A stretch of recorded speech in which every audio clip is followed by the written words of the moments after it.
Dengan menguatnya harga dolar terhadap rupiah dalam beberapa waktu terakhir, cukup menguntungkan bagi produk pertanian yang memiliki basis ekspor seperti sawit, karet, dan kopi.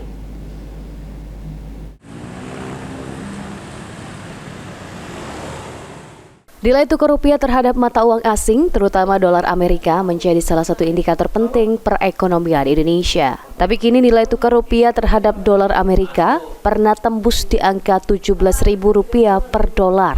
Kondisi ini tentunya menguntungkan bagi produk pertanian yang memiliki basis ekspor, lantaran mata uang dolar memiliki selisih kurs yang cukup besar jika ditukar ke nilai rupiah. Kendati demikian, melemahnya nilai tukar rupiah juga berdampak buruk pada daya saing perekonomian Indonesia. Karena kini Indonesia masih bergantung pada barang impor seperti pupuk dan suku cadang mesin. Satu sisi produk pertanian yang berbasis ekspor diuntungkan karena ada selisih kurs yang lebih besar, ya. Artinya lebih banyak rupiahnya ketika ditukarkan ke rupiah gitu ya. Tapi itu kan tidak baik untuk daya saing, ya. Termasuk untuk proyeksi sebuah bisnis.